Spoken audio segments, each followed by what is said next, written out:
Matthieu, chapitre 20. Car le royaume des cieux est semblable à un maître de maison qui sortit dès le matin afin de louer des ouvriers pour sa vigne. Il convint avec eux d'1 denier par jour, et il les envoya à sa vigne.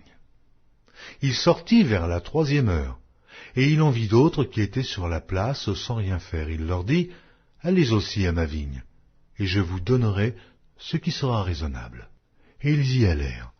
Il sortit de nouveau vers la 6e heure, et vers la 9e, et il fit de même. Étant sorti vers la 11e heure, il en trouva d'autres qui étaient sur la place, et il leur dit, « Pourquoi vous tenez-vous ici toute la journée sans rien faire ?» Ils lui répondirent, « C'est que personne ne nous a loués.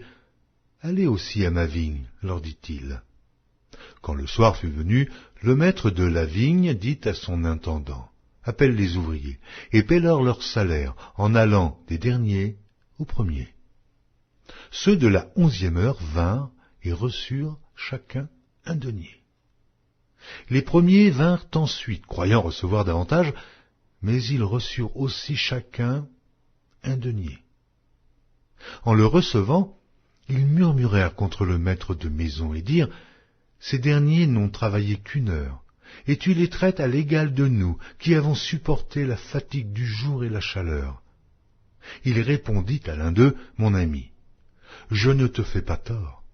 N'es-tu pas convenu avec moi d'1 denier ? Prends ce qui te revient, et va-t'en. Je veux donner à ce dernier autant qu'à toi. Ne m'est-il pas permis de faire de mon bien ce que je veux, ou vois-tu de mauvais œil que je sois bon ?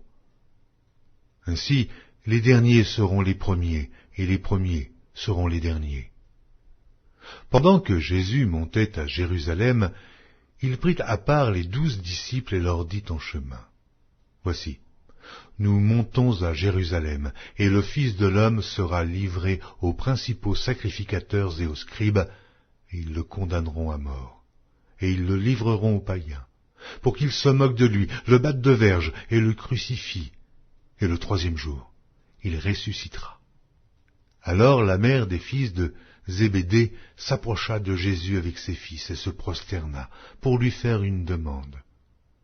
Il lui dit, « Que veux-tu ? Ordonne, lui dit-elle, que mes 2 fils que voici soient assis dans ton royaume, l'un à ta droite et l'autre à ta gauche. » Jésus répondit, « Vous ne savez ce que vous demandez. Pouvez-vous boire la coupe que je dois boire ? » « Nous le pouvons, dirent-ils. » Et il leur répondit, « Il est vrai que vous boirez ma coupe, mais pour ce qui est d'être assis à ma droite et à ma gauche, cela ne dépend pas de moi, et ne sera donné qu'à ceux à qui mon Père l'a réservé. » Les 10, ayant entendu cela, furent indignés contre les 2 frères. Jésus les appela et dit, « Vous savez que les chefs des nations les tyrannisent, et que les grands les asservissent. Il n'en sera pas de même au milieu de vous. Mais quiconque veut être grand parmi vous, qu'il soit votre serviteur, et quiconque veut être le premier parmi vous, qu'il soit votre esclave. C'est ainsi que le Fils de l'homme est venu non pour être servi, mais pour servir et donner sa vie comme la rançon de plusieurs. » Lorsqu'ils sortirent de Jéricho, une grande foule suivit Jésus, et voici 2 aveugles, assis au bord du chemin, entendirent que Jésus passait et crièrent, « Aie pitié de nous, Seigneur, fils de David !» La foule les reprenant pour les faire taire, mais ils crièrent plus fort, « Aie pitié de nous, Seigneur, fils de David !» Jésus s'arrêta, les appela et dit, « Que voulez-vous que je fasse ?» Ils lui dirent, « Seigneur, que nos yeux s'ouvrent. » Ému de compassion, Jésus toucha leurs yeux, et aussitôt ils recouvrèrent la vue et le suivirent.